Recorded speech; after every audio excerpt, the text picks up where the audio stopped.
Here's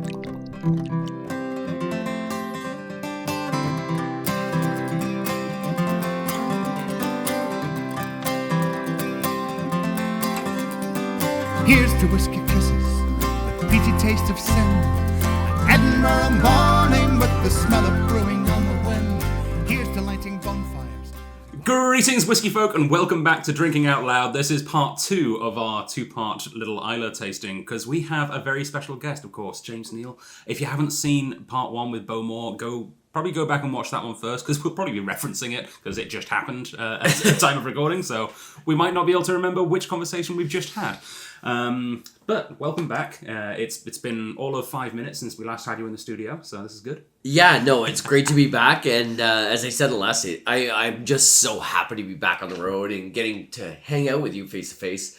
Like I said in the last video, it's been 2.5 years since I last saw you. So crazy. It's kind of crazy that we haven't actually sat down and had a dram together. So tonight we get to have some wicked drams from. This is a bold statement. I believe one of the most influential distilleries in Scottish history. And I would agree with that. Yeah. And I wonder if we have the same reasoning. But first of all, before we get too far into talking, we should probably start some drinking, because it's drinking out loud, after all, that we are on. And the Laphroaig 10, of course, the perfect way to start. The quintessential Laphroaig. And if you look behind you, that little cube there, where you can see my bottle of Laphroaig 10, that's not actually my bottle of Laphroaig 10. That whole cube is actually Kristen's cube. Oh. Kristen didn't think she liked whiskey until she tried Laphroaig 10. And this is the whiskey that got her into it. Really? Yeah. It's so funny. So I have a dear friend of mine. She's a big wine lover. Her and I always... I love wine too. I was trained in wine initially. So when I got into Scotch, I just fell in love with it. Laphroaig wasn't my favorite to start, to be very frank. And it grew on me, and it grew on me. And now it's a leech on me now. But with that being said, it's so funny because my friend, she was like, don't really know much about Scotch. Served her a Laphroaig. She can't get off it. I have served her many different Laphroaigs. I've served her my other brands, Bowmore, Akataschen. She's like, it's not Laphroaig. She wants Laphroaig 10 or quarter cask. That's it. It is the most unique, I think. It is the easiest whiskey in all of single malt Scotch to tell blind in a tasting. Yeah, and what I've discovered is people who have strong palates from the wine industry tend to lean to Laphroaig as their first love, which is so wild, because when we think of your first whiskey experience, if it was Laphroaig, it's probably negative, but it's not if you have a palate that's been developed already in the world of wine. So Laphroaig is a funny bear, and I love it. It's a good bear. And it's great that you said it's sort of leached onto you, because much like leeches, you could almost use this as medicine in the past. So. Or even in the present. It's and you mentioned medicine, and I know where we're going with this. That was a lead-in, by the way. Great lead. So it's so funny you say that. In Ian Hunter did bring it over literally as a medicinal product to the Americas during Prohibition, which is mind-boggling that a guy is so good at his job he can sell whiskey to the custom and then get it through and pass. And there are untold stories of it being sold at Walgreens during Prohibition as a medicinal product. And I say untold because I'm not telling that story. Somebody else told it to me, so I'm just repeating it. So I didn't hear from Where can me. I get my Laphroaig prescription? I've got one. I can write you one tonight. That would actually be a brilliant, I don't know if it would be legal, but a brilliant name for a special edition Laphroaig. Laphroaig prescription. Wait, I think you're on a really good... I just came up with a really good idea. Marketing, call me. Wait, I'm in marketing. I'll call myself. I think we're onto something. Big. Very big. That could work. It might not pass the test of getting approval in the States. I need global approval. I'm hanging out with them next week, actually. Oh, yeah, nice. Our global team is coming from Scotland. They're going to hang out with us, and we're going to have a good chat and go out for dinners and drink a lot of good whiskey. Yeah. And I'm onto something.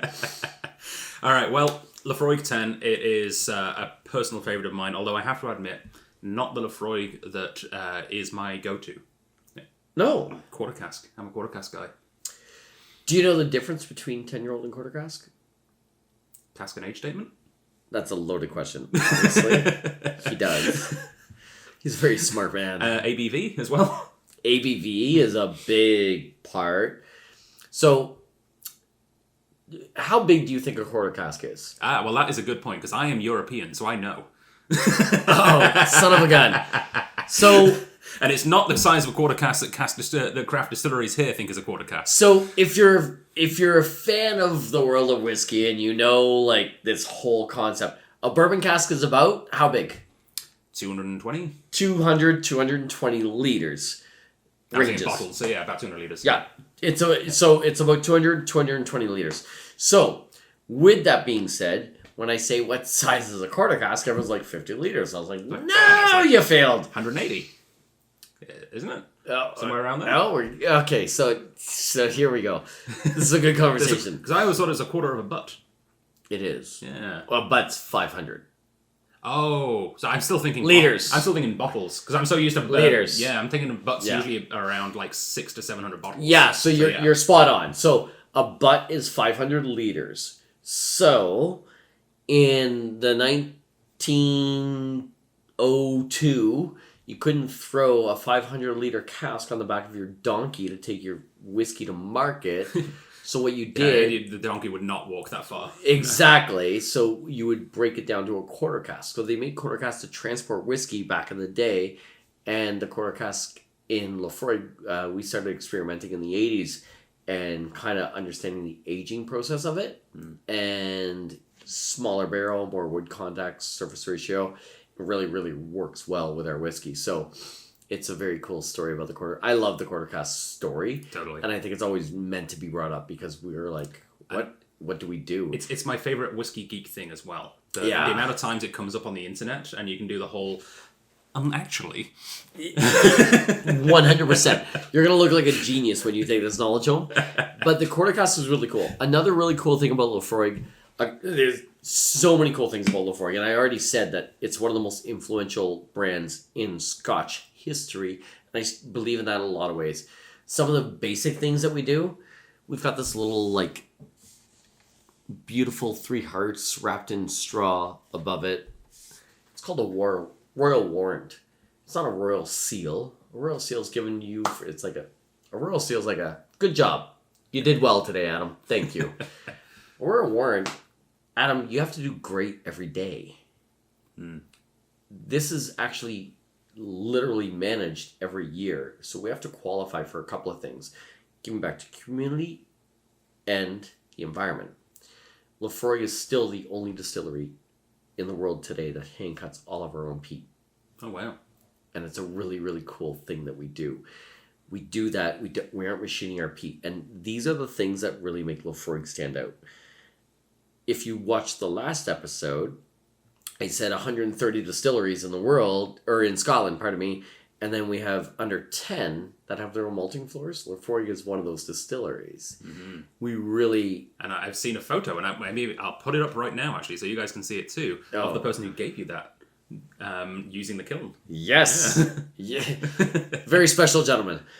And it's so great to see... this brand continue the way it has because it is slightly a cult following and I love it. It's a brand that's very special to my heart. So let's drink. I think that's a cracking idea. And I have a vague recollection that the ABV is different in different territories. Is that right? I hate this question. I love this question. Sorry. Did I say that on camera? Also, I'm definitely claiming my square foot of land. Yes. Get your square foot of land. I'll put that over here. And we'll talk about it in a little bit. But the ABV is different in certain territories in the world. That's due to taxes and government. So I'll end it there. At least it's not as bad as one of your sister brands, though. I'm not going down this road. No? Don't bait me down this road, Adam. Are you familiar with Australian Canadian Club? Yes. Why is it 37%? Who knows? Oh, he was gonna bait me down this world. Anyway. Yeah. Pause for the pop. Yeah. Oh, I spoke over the pop. Sorry. Oh, that's okay. I feel like I did. I can pop another Laphroaig 10. That's easy enough. We are not drinking this bottle tonight. The whole thing? Go out now. Okay. We could. Well, I have a plane to catch tomorrow. beautiful. So, Laphroaig 10, absolute classic. It definitely feels like one of those whiskies, and I feel like maybe one day you might put this to the test on me. Now I've said it, but I feel like I picked this blind out of a lineup pretty much 95% of the time, easily 99% of the time. Can I tell you a quick story? Yeah. Offside. So I have a lot of good friends who are all in the industry, obviously, and we were at a bar one night. We're just having a good time, and the bartender comes out, and somebody was showboating, talking about their skills, and she said, "You couldn't tell 4 different whiskeys," and he goes, "Yes, I could." She goes, "No, you can't. So stop bragging." And he goes, "I know certain brands. Laphroaig is one of them."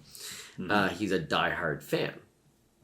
So we poured 4 different blind. We had no clue. And there was 4 of us. And we went to a back room and she brought us a tray. And she goes, "Drink and write down your answers." We had no clue what brands they were. We didn't know if they were even like my company associated. Like it could have been anything on their wall. Yeah. And they have a pretty good selection. This guy claimed he knew Laphroaig better than anybody. When it came to shove, there was only one person in the room that night that got all 4 right. I will not say his name. He's pretty amazing. He's a good-looking guy. He's got blue eyes. Other than that, out of the 3 other people in that room, one person got 1 whiskey right. The other 2 got 0. Oh, wow. Somebody else in that room nailed all 4. But I will tell you, Laphroaig tricked everybody. Nobody even had a chance at it. And they were like, "This is..." And they got into it, and they started getting like... And I was like, "Guys, you're overthinking it." Bold vanilla, that bourbon barrel, Maker's Mark bourbon barrels, very specifically. We have a relationship with the Maker's Mark, so only American oak comes from Maker's Mark. Nice. And this is just a young, ripe 10-year-old that is just beautiful and sings the Pete song that we want to hear from the southern Islay area. And it really speaks to it. And we were talking earlier a lot about cocktails, and I feel like Laphroaig is one of those whiskies that works so well in a cocktail because it's got so much character that shines through, especially for me with citrus. I get so frustrated sometimes, and I hear single malts are only meant to be drank neat. No, have fun. I will tell you, if you ever want to play with Laphroaig, literally grab a pineapple and grab a Laphroaig and have some fun. I did a whole cooking session last year, and it was like not drinking Laphroaig, it was eating Laphroaig. And we did salted watermelon soaked in Laphroaig. Wow. Try it out this summer. It'll blow your mind. Get into some really great desserts with Laphroaig, and it really stands out. The Laphroaig 10-year-old is a beautiful single malt. Playing with Laphroaig 10.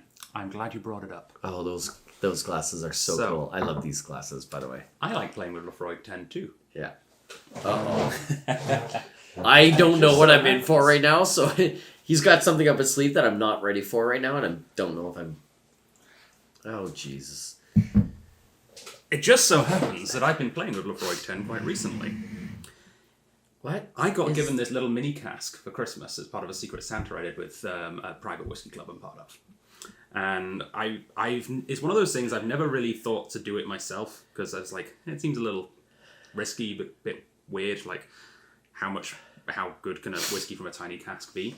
But I got given one, so I was like, well, I'll experiment, I'll see what the hell happens. I'm very excited. American oak? Yes. Have you had this whiskey yet? Oh, yeah. You've got to try it every couple of days because it's so easy to over oak something in this size. Exactly.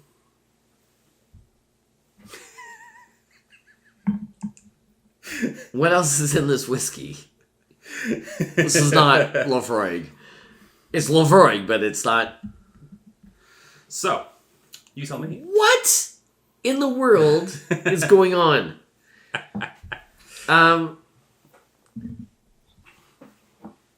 Oh, mother of Teresa. Weird, right? So I won't tell you which where it's from, but there's some locally made new make spirit in here, which I don't want to get anyone in trouble. This is 2/3 locally made new make spirit mixed with Laphroaig 10, matured in this little mini cask, which actually had ruby port in it for 2 weeks before it was. If filled, you saw which is my where head the colour turn, came it's from. because I was looking at a shelf because I know where the I get a feeling or I know where the new make came from. Maybe. But yeah, and it's now been maturing for 3 weeks. It's not done by any stretch of the imagination, but it's a work in progress. Cheers to playing with Laphroaig 10.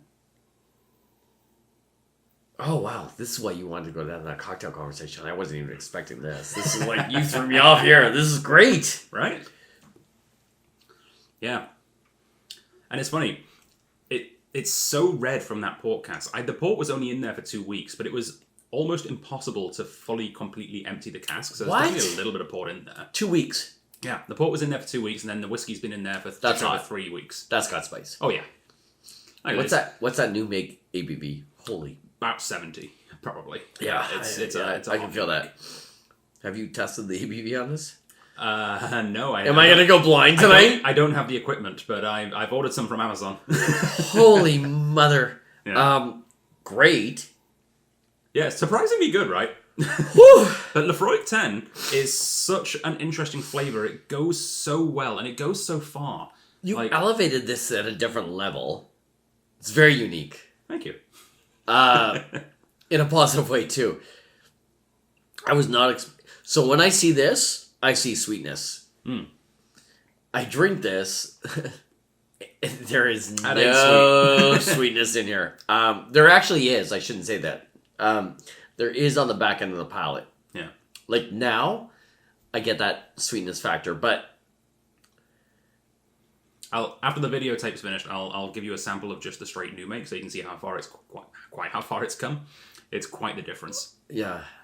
After the video, because we don't want to see James on a new make spirit tonight. Jesus. Beautiful. This is great job. Thank you. Well done. So Laphroaig 10, you can do anything with it. You really can. Neat highball, cocktail, blend. The world is your oyster. Oyster, maybe even. That's more of a Bowmore thing. Actually, all seafood with Laphroaig pairs really, really well. Smoked salmons, right down that wheelhouse. Nice, perfect. Boil them, mash them, stick them in a stew. Whatever you want to do with it. It's a fantastic whiskey at a fantastic price. Regularly $78.83. Right now, 10% off, of course. $70.95. Yeah. If you've never had Laphroaig 10, this is a perfect opportunity to get it at a fantastic price here in BC. And if you have, and you don't have an open bottle behind you like I do, what's wrong with you? Basically, you should. It's one of those whiskeys that I feel like should always be on hand. Literally anything can be done with it. It's a very flexible whiskey, and I don't think people really understand the flexibility of it. You can make a beautiful daiquiri with Laphroaig 10-year-old.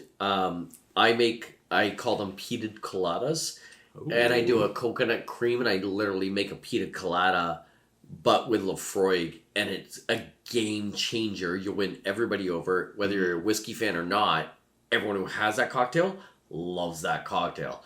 Laphroaig is a very fun, playful cocktail, and a lot of people get into the single malt aspect of it, and the lovers who love it, they're like diehard peat fans, and I get it. This is actually and like you said it's a very flexible whiskey. You can do so much with it. Get creative. Throw it into some cooking. Throw it into desserts. You know what I've used Laphroaig 10 in for cooking? You just reminded me. Homemade chicken liver pate. Throw a little Laphroaig 10 in there. Glorious. Really? Oh, yeah. I'm in. Right? I'm in. Why the hell not? Try a Pita Pizza. Literally, and I've done this, so that's the only reason why I'm going to say try it. So soak your pepperoni in Laphroaig for a night.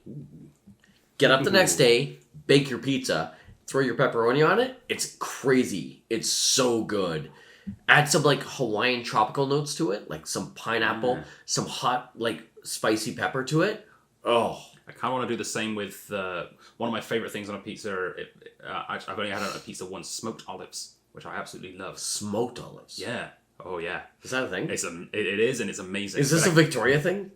I think it's an Italian thing. I got from up in Cowichan. There's this tradition. I've had a lot of olives in my day, and I used to own an Italian restaurant. I've never had smoked.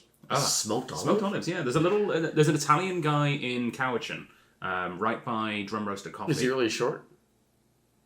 I don't know, he's always behind a counter. Most old Italian guys are short, so I'm just True, fair. Yeah. He's got this wonderful little like Italian deli place. Most of the stuff's imported, but yeah, he smokes his own olives. And they are really, really good. Yeah. Smoked olives. Yeah. Smoked olives, peated pepperoni, soaked in Laphroaig. I'm in. Right. Let's do it. Okay. Hawaiian style. I'll get the oven on. Okay, so the next whiskey is a very special limited edition that I've never had before, so stay tuned. We're going to reset the table. We'll be right back. Before we get going on this next whiskey, I made a bit of a faux pas. I made such a big deal out of having the Bowmore badge on for the Bowmore tasting. I forgot to swap it, so it's about time I did. Oh. Because I have the Friends of Laphroaig Wellies. Oh, the willies. You've got a willy on, do you, darling? Oh, absolutely. The wellies. If you ever get a chance to go to Laphroaig, you will get a chance to wear some wellies and go out into the peat bog. My guess is you will likely get stuck at one point in time and you'll lose one of your wellies and you will call on your significant other friend and they will have to come back and rescue you to get your welly out of the mud. But that's a part of the experience. Being a friend of Laphroaig is a very cool thing. Being a friend of Laphroaig, anybody can do it. Buy a bottle. You get a small passport inside each bottle. Even the bottle we're about to open? Yes. Really? Amazing. Everything we do. That's cool. We charge $60 or $3,000. We'll give you the same treatment, which is mind-boggling. This is what we do at Laphroaig. Love us or hate us, we're here for you. I was hoping for like 3 or 4 square feet. No. Believe it or not, no. And it's wild to see Laphroaig grow because it is a bit of a cult following. I love Laphroaig as a brand. I've said it. It's one of the most influential brands in history. And I would say that for the biggest reason for that is Bessie. And the work that she did to pinpoint Laphroaig not as a blending ingredient, but as a commercial entity in its own right, as a single malt that was advertised worldwide. Yes, 100% agree with you. So I have multiple reasons of why we're as big as we are. So Ian Hunter, the last bloodline family member to own the distillery, did a couple of things. He came over to the United States during Prohibition. Sells us whiskey, we get it. What he did was he brought back American oak barrels. 1920s? Nobody did that. What was the number one selling spirit before that? How did we age our whiskey? Sherry, guys. I was going to say number one spirit would probably be cognac, but sherry is probably... Sherry. Because sherry's not a spirit, but yes. And you know what? Great. Thank you for calling me out on that. Son of a gun. He's right. Sherry's not a spirit. But the number one selling fortified wine in the world was sherry. So because of that, there was an abundance of sherry barrels. Mm-hmm. Well, phylloxera, so many other issues, World War, all these things changed the way sherry got distributed. Sherry died very quickly, and the barrels in Scotland were getting very neutral, dry, and dead. Yeah. So with a dead barrel, how do you age your whiskey? We don't say Ian Hunter was the first. He was one of the first to go over to the United States of America during Prohibition, understanding that they can only use a barrel once by law, started bringing those barrels over and started experimenting. This is the reason I believe that Laphroaig is one of the most influential brands in history. Now, and to your point of Betsy Williamson, who is legend, in the 1954 is when she took over the distillery. To have, if we all just go back in time for just one moment and think about equality, it just wasn't there. And to have a woman operating our distillery, who wasn't part of the family. She's the first outside of bloodline person to own and operate that distillery. And she's the one who took us to global distribution at a different level. Yeah. She's the one who saw the vision that we knew we needed to sell to a bigger brand, which eventually has now become Beam Suntory. But she saw that vision,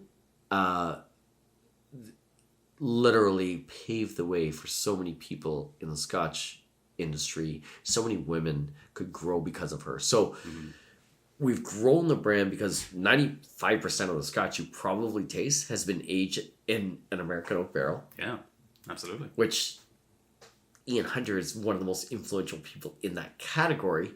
And then we're also at the forerunning of women's equality and rights.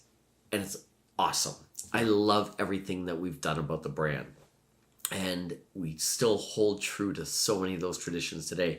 And if you go into our newest distillery manager, and I'm very happy to announce, if you aren't familiar, Barry Mccaffer, welcome. You've been, if you know the industry and you know Barry, he's already a legend in the Beam Suntory world. To have him as a distillery manager is so exciting at Laphroaig as John Campbell has moved on. And John Campbell is like a born and raised Islay boy. Like he was the only Islay raised distillery manager actually on Islay. Oh, crazy. Yeah, it was, Wow. So to have him move on after 20 years, it's a lot. I miss John. I miss having conversations with him. I am so excited. I reached out to Barry right away. I was like, congrats. I cannot wait to hang out with you. And it's going to be so great to see Barry. I'm not even like, I don't even flinch. Like when it was Barry, like we all kind of knew it internally, and Barry's the right guy. So I'm really excited to see Barry Mccaffer take on that role. And I'm excited, hopefully one day, to bring him over for the festival. We can do that. Yeah, I think that'd be fantastic. Yeah. Because I have a very special signed bottle from the last guy, so it'd be great to double it up and get both of them to sign it. Yeah, if you want, just give me your credit card. I can book his flight tomorrow. Perfect. All right, great. We got this done. Barry, you're coming. All right, so that being said, I think I agree. I think probably the most influential brand in all of single malt Scotch. So pretty cool. Single malt Scotch. This is a pretty damn special edition. This is probably... So, hang on. Was this the 2021 release of the Cask Strength series? Or the 2020? I'm not sure. It's one of the two. If this is the 2021, though, it would be John Campbell's last one. Actually, I think it's 2019. We are so late to the game here in BC. And that's not BC, that's Canada. That's the market. That's Canada-wide. I think this is 2019, if I'm not mistaken. Cool. This it is our probably 2019 says somewhere. release. No, it does not. No? No, that's the funny thing about this. The only way you'll know is by the ABV. It's so... Oh, that is funny. It's a bit of a twist, people. Well, either way, it's one of the last few, at least, that you will see the John Campbell signature on the front. And I'm very excited to see a different signature I didn't on there even next year. think about this. Right? I didn't think about all the packaging. Yeah. It's all going to change. Oh, John, I miss you already. And John and I are still good friends, and like I can call John literally, and he'll be like, "Hey, James." He's now in Glasgow and working with some other people, and he's doing a great thing. But oh wow, this actually just got me a little teary-eyed. Oh, I'm sorry. This could be, yeah, that's crazy. I never even thought about that. It's the same. Actually, last time you were on the show, well, not last time as in like half an hour ago, but last time as in like a year and a half ago, when we did the Beaumont for Shield tasting, I asked you, of course, the cheeky question of your favorite distillery outside of your own brands, and your answer at the time was Bruichladdich. Yes. So it's the same kind of thing as when Jim McEwen stopped and Adam Hannett's signature started popping up and everything. Oh, geez, and where's Jim McEwen from? Just saying. Just saying. Yeah, this is gonna be good. Let's crack this, baby. All right. As much as I like the magnet, there's something quite nice about a full-on big metal Oh, mechanical their hinge. clasp are cool. The Laphroaig packaging is on point. And it really does come with exactly the same. Yeah. Like, that's pretty cool. Yeah. $60, $2,800, doesn't matter. It's the same thing, same deal. Does it have a little... Oh, it does. It has a little safety belt at the bottom, which is magnets. Love that. Pull from the bottom. From the bottom? Yeah, from the bottom. There we go. There you go. Lovely. Ooh, very, very nice indeed. Oh, All right. I haven't had this in a long time. We even have a I'm little- excited to get back into this whiskey, actually. Comes with an envelope, a special little letter. Oh, yeah, that is gorgeous. Uncompromising, tough and determined, that is the story of Laphroaig and the people who work to ensure this defining whiskey remains true to its origins, even if it takes 28 years. It is in the spirit of single-mindedness and honesty that these hardy people that we present distinctive Laphroaig expression. This exceptional expression has been matured for 28 years in a suite of artfully selected casks. First in different sizes from quarter casks, to butts, before being married in sherry casks to age for its final 12 months. Over a quarter century in the making, Laphroaig 28-year-old is a limited luxury meant to savour while ye may. Signed, With John Campbell. With great people. Beautiful. Music to my ears. Adam, thank you for being able to share this with me. Thank you. And I very much look forward to sharing it with some of our members in a couple of weeks' time. For those members, I wish I could be here. I don't know where I am in a couple of weeks. Probably at another hotel somewhere across our beautiful country that I do love. But this is one that is savored, and I've got a bottle of this on my back bar, and every time I kind of get into it, if I'm like, it's that whiskey when I'm having that special night, but like, we all have special nights, and you're like, oh, it's so-and-so, it's such and such. This is the night when I'm having a special night alone for me. This is when I dig into my deeper Laphroaigs. This is that one for me. So if I'm just at home alone and I'm kind of reminiscing, my father who, I love, he's passed on, but when I'm in memory, this is when I get into a deeper Laphroaig, and there's a reason for it. Yeah. Number one thing that's really cool about Laphroaig is blood, sweat, and tears goes into every drop of whiskey that we make. The two brothers that founded the company, one moved off to Australia and lived his great life. Sold it for £300 or equivalent to £300 back in the day to his brother. The other one actually drowned in a vat of new make. And when we say there's blood, sweat, and tears, we apologize because it probably tastes like there's some blood and sweat and tears in our whiskey. It's quite iron heavy. So. It is very, but it's one of the things that we love about Laphroaig, and it's a brand that always gets me, to be honest with you, and gets me a little bit closer to home. And I do think about my dad when I drink this whiskey. My dad never drank Laphroaig. My dad never drank Scotch. He drank Canadian whiskey, but when I get to this whiskey, it's a memorable one because I think it's meant to be savored in a little bit of a calming environment for such a wild and noisy whiskey. And I think it's such a cool thing to do, is bring the two together. From the nose, I completely agree, and it reminds me quite a lot of, as much as I said the quarter cask was my go-to Laphroaig, Yeah. I actually tell a lie, because it's been a while since I bought a quarter cask. As many of you will do in your whiskey journeys, you will get to a point where you've got so many whiskies open that you realise that there's no point in buying whiskies that I don't know how to word this properly. There comes to a point where you're perfectly comfortable spending more than you used to be perfectly comfortable spending. Yeah. And whilst as Laphroaig quarter cask used to be my go-to, as I've collected more whiskies and have more whiskies and go through them at a different pace, I've now got to the place where my go-to Laphroaig is the Lore. Okay. You've got me at hello.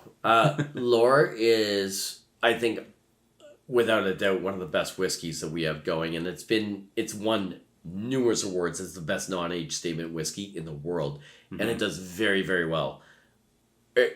Non-age statement Scotch, pardon me, not whiskey. But with that being said, when we get into our finer years, 28, 25, 30-year-old Laphroaigs, again, we go back to that peat conversation. That peat just bounces, like, dies right out. Mm-hmm. But man, there's nothing like a Laphroaig peat. It doesn't go away. Yeah. And it's still here in this glass. And it's still a memory that just can't get out of your head. The lore, to me, it feels like it's almost two levels playing at once. It feels like it has that older, more mature Laphroaig with the younger, which then makes sense because the non-age statement, it probably is a blend of older and younger Laphroaigs together, I assume. The core of Laphroaig lore, breaking news, 15-year-old. Cool. Which we don't make anymore. Yeah. And many people were very sad to see that go. I have a heel in my office at work, actually. Do you? Yeah. That's a phenomenal bottle. So the core of Laphroaig lore is a 15-year-old, but it's meant to balance. Laphroaig lore was meant to really bring all the flavor profiles of what Laphroaig is about. And John Campbell actually created lore, and it's also meant to tell the story of all the great secrets told from every distillery manager and passed along in their history and their lore. And Laphroaig lore is, if I'm going to drink a Laphroaig as an everyday like go-to, lore is my happy place. I think lore is one of the most beautiful Laphroaigs that we do. Mm-hmm. We're talking a different game here.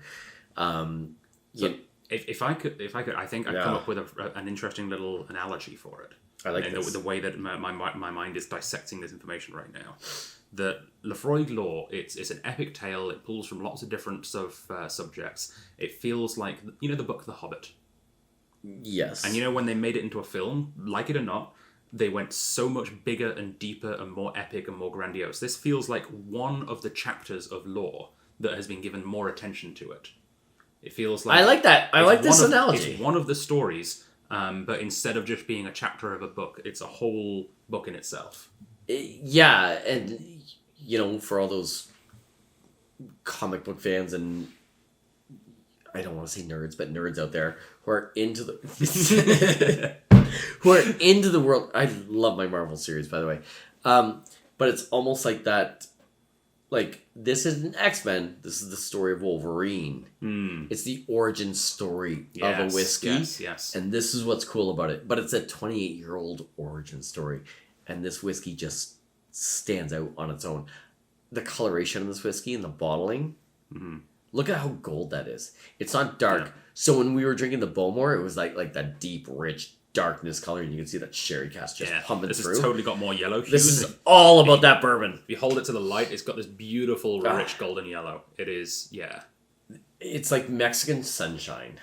Nice. It really is. I love the coloration on this particular whiskey, and I love how we've done the gold foil on these bottles to actually bring it out. And these are the little details that Laphroaig puts into their packaging, obviously. It's a beautiful packaging. You would never know this is a 44%. We're sitting here drinking a 28-year-old single malt scotch. And again, Cask Strength at mid-40s. Yeah. I haven't actually tasted this yet. Neither have I, actually. I've tasted it, but not tonight. Not today, yeah. But it's... Yeah, I can't wait. I'm not going to.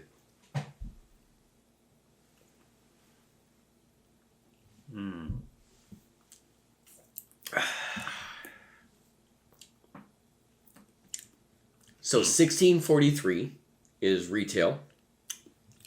Yep. With your 10%, 1479. And we have a decent amount of this one. How could you go wrong? Yeah. Literally insane. Yeah, we managed to get 2 cases of this, and we actually might be able to get a third. Oh, really? There's still 1 or 2 in the warehouse. So it's funny, because so I have 25, 27, 28 is actually one of the hardest vintages to get in terms of age statements from Laphroaig. So the fact that you have that inventory, number one, says a lot about what you guys do. You guys have obviously done a great job at building your brand. And, Michelle's done a great job working with you guys and getting you allocation. Cheers, Michelle. Yes, cheers to you, Michelle. Yeah, it's fantastic that we have the accessibility. I would never even see this in the Ontario market, to be very honest with you. No. If it did hit the shelf, it would sell it in less than an hour. Yeah. So the fact that you have the accessibility is fantastic. And as we've already said tonight, and it bears repeating, it's not whiskey until it's shared, and that's one thing that we thoroughly believe in at the Strath is sharing this whiskey, and I cannot wait to share this with some of our members in a couple of weeks' time. And that's one thing I truly believe in. If we get a special whiskey, so long as we get more than like 2 bottles, we will crack one open and share it with everyone, and that is what we do. And that's what makes you guys so good and so unique. And I was in your store tonight before I came here, and everyone was so friendly and easygoing right away. And I just said, "Hey, it's James. I'm from Bowmore," and right away they just, "Oh, Adam is going to miss you." I was like, "No, I'm going to his house in a couple of minutes." And then they were like, "Oh, let's not talk about what happened." I'm kidding. That never happened. The staff were amazing, and the Strath, you guys do such a good job there in really educating the customers and building that clientele. And I witnessed it firsthand. And I've been in your store 3 times, and every time I've been in, it's been a whirlwind of an experience, and it's awesome. So great job for you guys for holding the selection that you do. And we're happy to be partnered with you guys and just working with you and doing these trainings and tastings. And like, I mean, obviously I'm happy I get to sit here and drink 30 and 20-year-old whiskey in a couple of sessions with you. So I'm very happy. It's a great job. I love what we do. Yeah, we've got this job down to a science. So thank you to you and everything that you guys are doing for the brands, because I think we need to talk about these brands a little bit more and celebrate the history. 1815. Absolutely. You know. And that's one thing, I don't know if you realize this, that's one thing I love about where I work as well. I mean, we're in North America, so, you know, heritage and history is a little bit of a different time frame. 100%. Right? But the Strath is over 100 years old. It's a family-owned business. What? Yeah. Like, Okay, so this is where groundbreaking news. Like, James is not informed. it was actually built, I believe, if I've got my facts right, and please fact check me if I'm wrong, I believe it was actually built to house the workers for the Empress Hotel when it was originally built. It then got turned into a barracks during the war, and then became a hotel. And yeah, the Strathcona Hotel has been around for a long time. Obviously, the liquor store a lot less, because we've not only recently been able to have private stores. Our store turns 20 next year. So we're hoping to have some pretty big celebrations for that. That's mind-boggling. 20 years old. Yeah. Independent. Yeah, independent, family-owned liquor store. That's the craziest thing. Everything we do is done by me, and I report to Megan, who is the store manager. I report to her. We're co-workers / she's technically my manager. She could definitely fire me, but I hope she won't. We get on really well. We work really well together. But then, like, it's literally, I can walk upstairs and sit down and have a coffee with the owner. You know what's so funny about that is, if we think about that in itself, look at the commonalities that we have with the 2 brands that we've talked about today is Bowmore and Laphroaig. This deep, rich history, family heritage.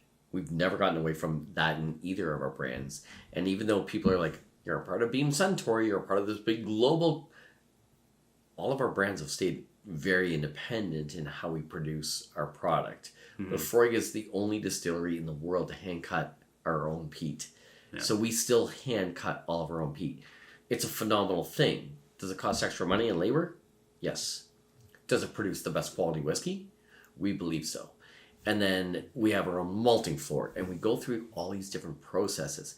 And I think it's so important to understand that you can still go upstairs and just hang out with the owner and have a coffee. Yeah. I literally, and John, past distillery manager, and Barry is no different in terms of, if I reach out to him right now, what time is it here? It's really 10. It's really late there, so it's probably like 1:10. Yeah.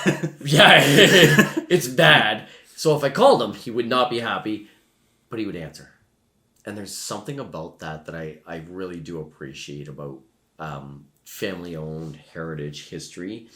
And we aren't family-owned anymore. We get it. We're one of the big boys. Mm-hmm.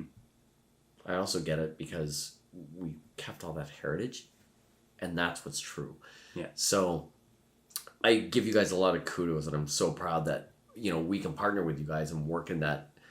Our brands are not far off. No, this is true. One's the third largest company in the world in terms of spirit distribution, and then we're dealing with a small independent. And what you think is small, it's not, because it makes a big impact on the entire community. I saw that today, traveling Victoria, just so we know as well. Strathcona was maybe brought up a few times, 100. And it was awesome. So, and your name is very readily available at everyone's lips and only in positive light. So thank you so much for what you guys do. Thank you. And I'm feeling better about my decision a while ago now to put my cell phone number on my business card. I think it's finally paid off. People actually do like him. People are calling. His phone's on silent. You guys can't see it. 100 phone calls coming in. Potentially. Yeah, I never sleep. Anyway, thank you very much for joining us. I really hope that we can do this again next time you're in town. I don't know. We'll have to. We've given a lot of love to Islay. We'll have to talk about one of your other brands at some point.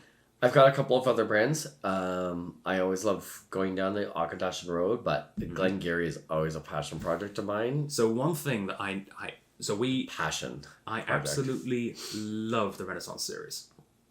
It's insane. It's really bloody good, but I've never had the chance. I have a friend who bought all 4, but I haven't had the chance to try all 4 in a row. So if you ever want to, if you feel like bringing little samples over and doing that on video. Just so we're clear, neither have I. Really? The Renaissance series is one of the hardest series to attain globally. We have chapter 4 in the store right now. Do you? Yeah. So before I fly back to Vancouver tomorrow, I'm going to... Or at least we did earlier today. I did see a web order. Someone bought 4 bottles. I didn't see it there. Yeah.